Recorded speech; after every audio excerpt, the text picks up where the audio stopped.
After driving 9 hours through a snowstorm to surprise my husband on his birthday, I walked into our bedroom and froze as I heard her whisper, "Don't worry, she'll never know."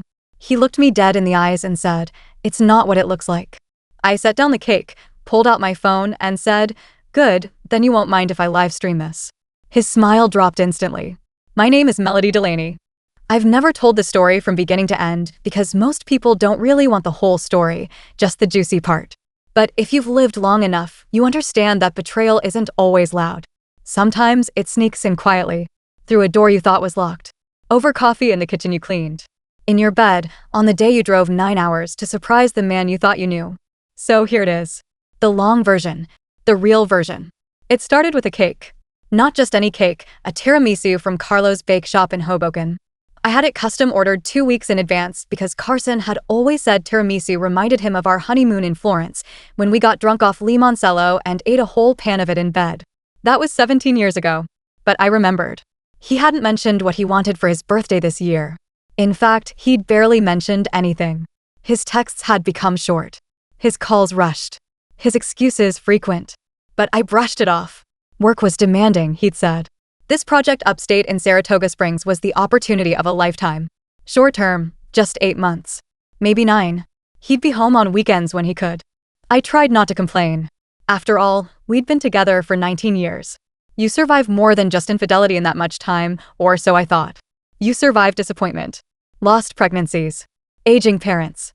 Bad years. I told myself that if I showed up, really showed up, I could bring us back. So, I rented a Jeep that could handle the storm they'd forecasted for the Northeast that week. I packed his favorite fleece hoodie and that ridiculous birthday card with a bulldog wearing a tutu, the one he'd laughed at last year. I even stopped at a gas station an hour out of Albany and recorded a video of myself singing "Happy Birthday" with my frozen breath fogging up the camera lens. By the time I reached Saratoga Springs, my back ached and my knuckles were white from gripping the steering wheel. I didn't call to say I was close. I wanted to surprise him. I told myself the look on his face would make all of it worth it. But he didn't smile when I arrived. Because he wasn't expecting me. And she was. The condo was small, quiet, and dark except for the dull amber light spilling from the bedroom door at the end of the hall.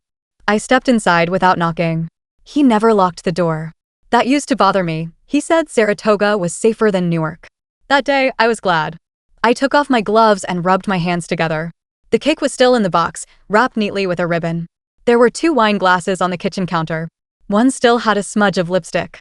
His coat was on the rack. A single stiletto heel peeked out from under the coffee table.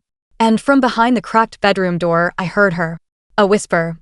Confident, amused, almost indulgent. "Don't worry, she'll never know." I didn't drop the cake. I didn't scream. I didn't make a sound. I just stood there. Every cell in my body stilled. Something inside me, something that had held me up for 19 years, buckled. But I didn't move. Instead, I walked forward, each step measured like I was approaching a sleeping animal that might bite. My legs felt stiff, as though they didn't belong to me anymore. I pushed the door open with my elbow, gently, like I'd practiced it. He was sitting up, shirtless, with the sheets haphazardly pulled around his waist. She was younger than me. Probably 10 years younger. Pretty, in that too perfect way that made you feel tired just looking at her. Her hair was long and shiny. She looked terrified when she saw me. He didn't. He didn't look scared. Just surprised. Like he hadn't calculated this variable.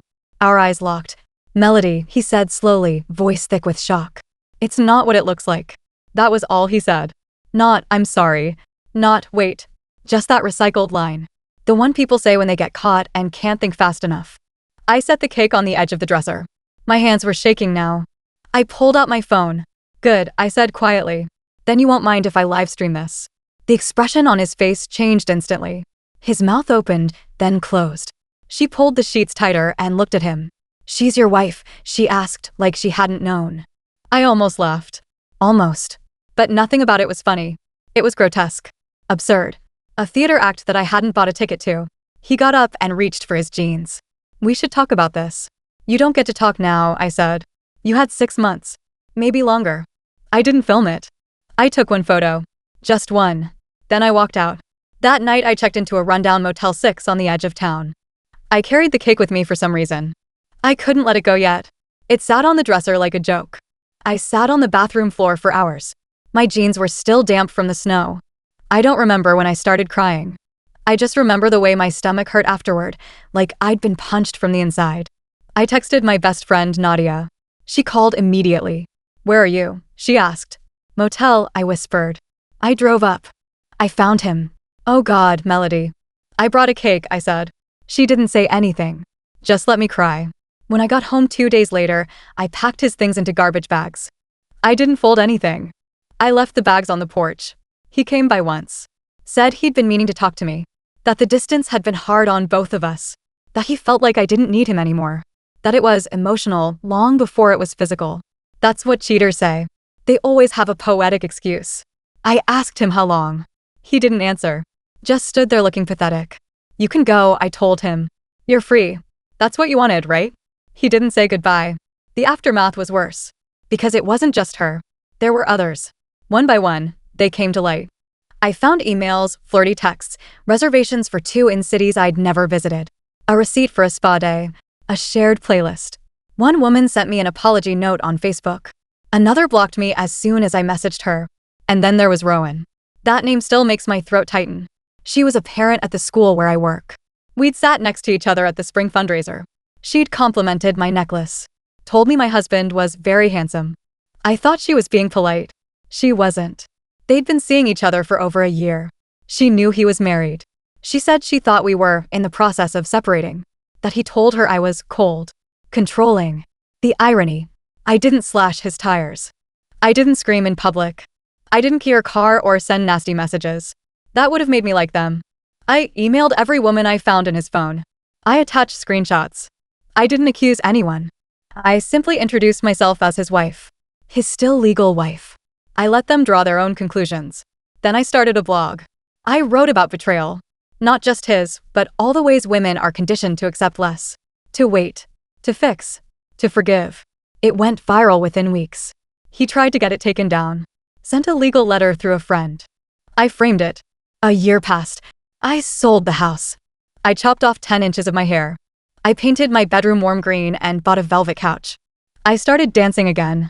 Took myself out to dinner and stopped apologizing for ordering dessert.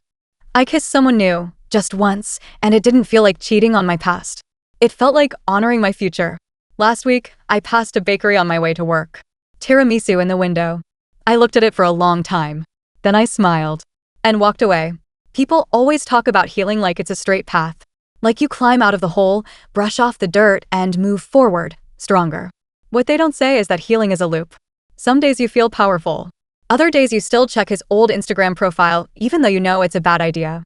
Some mornings you wake up forgetting you sleep alone. Other mornings, you're grateful you do. About 3 months after I saw him last, the divorce papers came through. No courtroom. No drama. Just a flat envelope in the mail that sat on my table for 3 days before I opened it. It didn't even feel like closure. It felt like filing taxes. Mechanical. Cold. But in a way, that's what he'd become to me. A name on paper. An expense I no longer had to justify. Nadia convinced me to take a short trip upstate that summer. She said I needed a change of scenery, not just a new couch and a haircut. We went to Lake Placid. Rented a little cabin off Mirror Lake.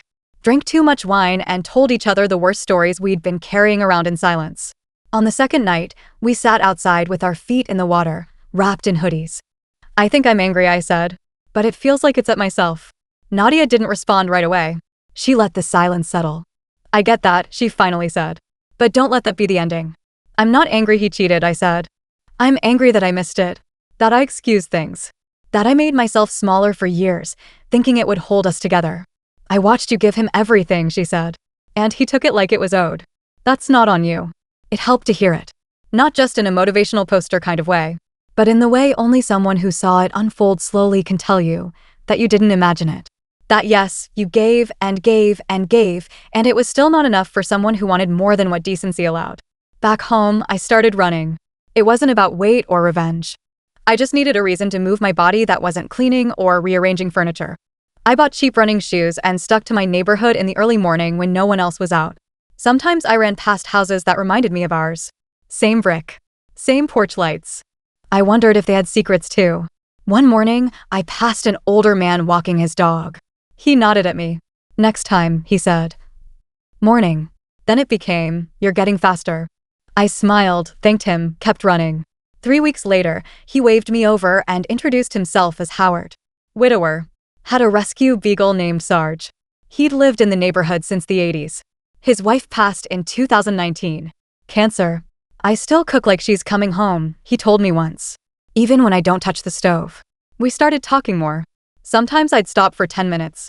Other times we'd end up walking together around the block. No pressure.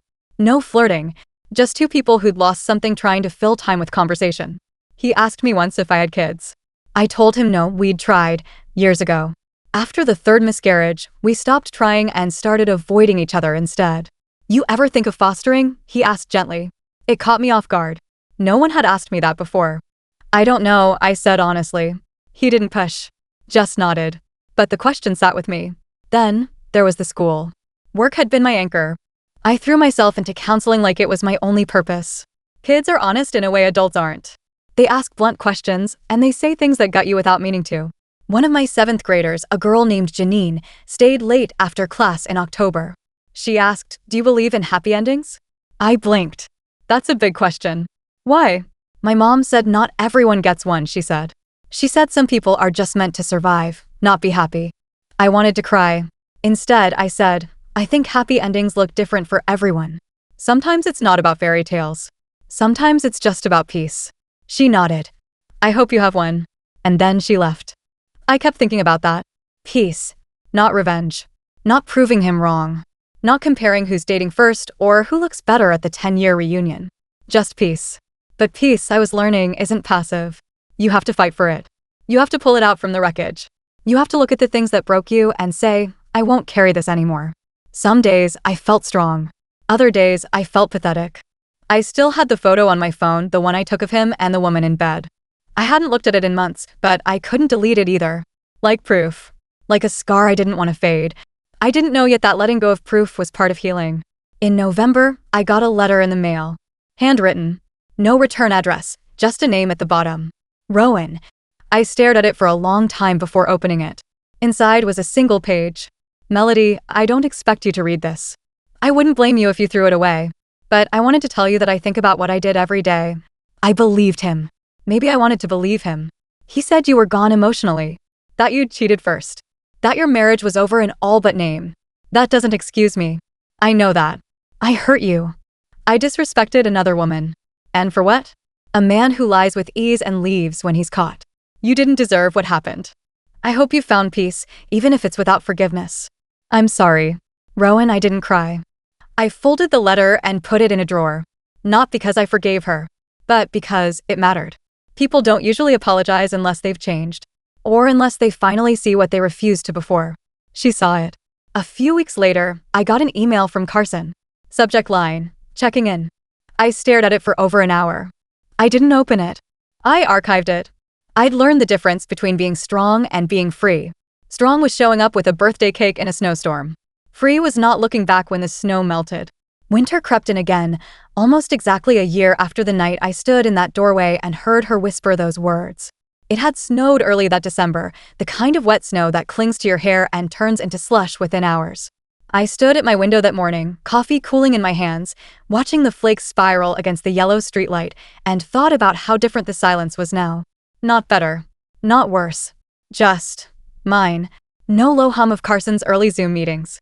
No half-washed dishes left in the sink. No oversprayed cologne lingering in the bathroom. The absence didn't feel sharp anymore. It just felt like space. I started sleeping with the bedroom window cracked open again. He hated the cold. Said it messed with his sinuses. I used to lie awake sweating in July just to avoid another one of his complaints. Now, I wrapped myself in blankets and listened to the wind outside. Sometimes it felt like the first real breath I'd taken in years. But life has a funny way of pressing forward whether you want it to or not. Around mid-December, the principal at my school, a wiry woman named Ms. Glavin who always wore heels, even in snow, knocked on my office door. Got a minute? She asked, already stepping inside. I minimized my spreadsheet of student notes and gave her a small nod. We've got a situation, she said. Janine's mom hasn't picked her up all week. Kid says she's been staying with an aunt, but no one's answering the emergency numbers. Janine. The girl who asked about happy endings. What do you need from me? I asked. She hesitated. DCF's involved now. They need someone she trusts to help ease her into the process. I told them about you. You've been her constant. I felt a cold knot form low in my stomach. You want me to talk to her? Talk to her. Sit with her when they come. Just be there. I nodded slowly. Of course. Janine sat on the bench outside the nurse's office, legs swinging just above the floor, head bent over a paperback she wasn't reading. She looked up when I sat beside her. She didn't smile, but she didn't flinch away either. Hey, kiddo, I said softly. She didn't say anything. Ms. Glavin told me what's happening. I know it's a lot. Her shoulders moved in a shrug so slight it could have been a breath. You want me to stay while they talk to you? I asked. Still nothing. But she nudged her book toward me a little, like an invitation. I stayed. That week was hard. DCF interviews, paperwork, meetings. Janine didn't cry. Not once. But there was something in her eyes, that dull, guarded thing you see in kids who've been forced to grow up too soon. I recognized it. I'd worn it once after my dad walked out on us and left mom with a mortgage and 2 part-time jobs. They found her a temporary foster home. Just across town.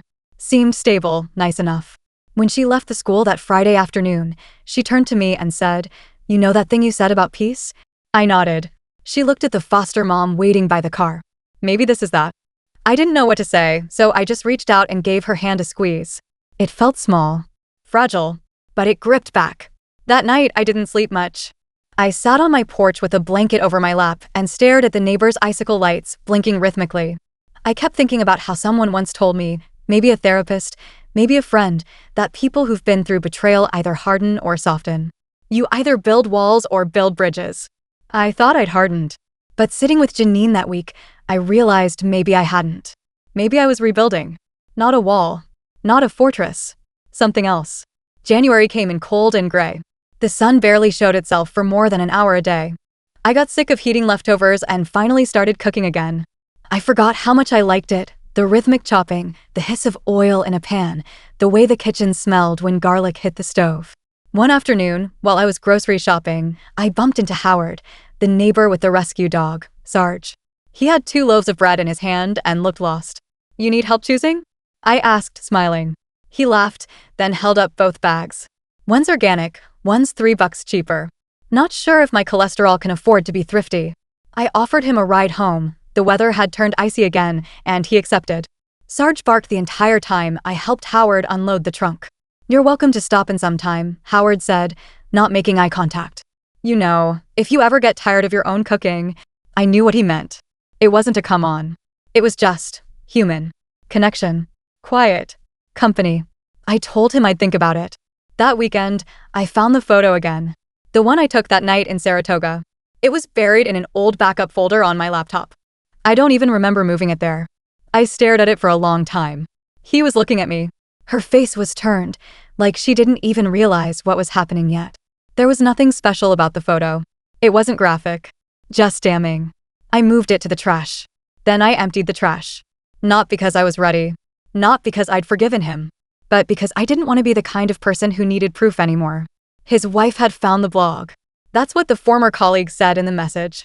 He told me that after reading a few posts, she sat down across from him at dinner one night and asked, "Is that your friend Carson she's talking about?" He didn't have to answer. She already knew. Turns out I wasn't the only woman Carson had lied to. Not even close. The message went on to say that he and a few others, people who had worked with him in Albany and elsewhere, had quietly cut ties. Word had gotten around. The kind of word that makes hiring managers frown at resumes and go silent after interviews. The kind that causes business partners to distance themselves without ever explaining why. And just like that, I realized something. The truth had done its job. Not through yelling. Not through rage. But through honesty, through record, through the quiet strength of simply not hiding anymore. I hadn't just survived him. I'd unmasked him. That kind of exposure, it doesn't leave scars. It leaves a legacy. A few weeks later, I got another email.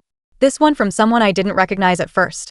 It was from the woman in the bed that night, the one who'd whispered, "She'll never know." Her name was Devon.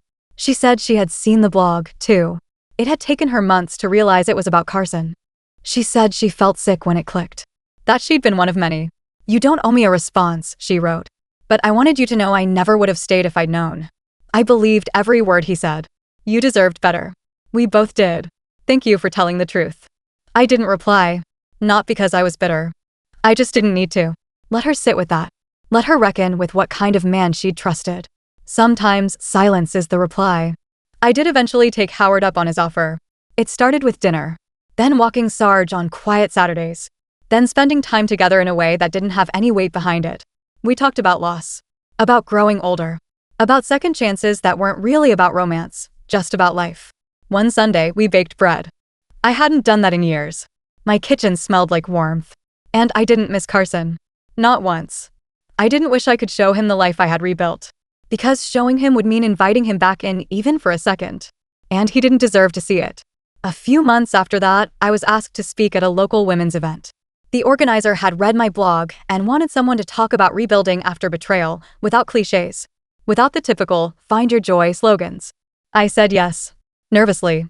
The event was held in a small community center. Maybe 30 women showed up.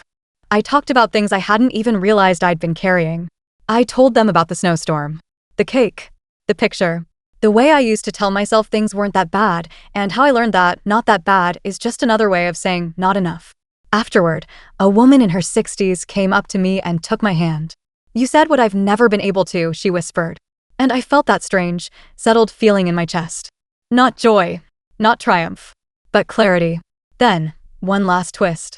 That spring, while packing up boxes of old files in my attic, I was finally ready to let go of the wedding album, the anniversary cards, all of it. I found an old envelope tucked into a book. Inside was a printout, a bank statement. Not mine, not ours, his, from an account I didn't know existed. It was dated 2 years before the affair. Tens of thousands of dollars withdrawn. Random transfers. One of them to a private account labeled simply, Bayview. Bayview had been the name of a luxury condo development in Montauk. A place he'd always said was too expensive, even just for a weekend away. And yet, there it was. He'd taken someone there. Paid for it in secret. I could have ignored it. But I didn't. I mailed a copy to his employer's HR department.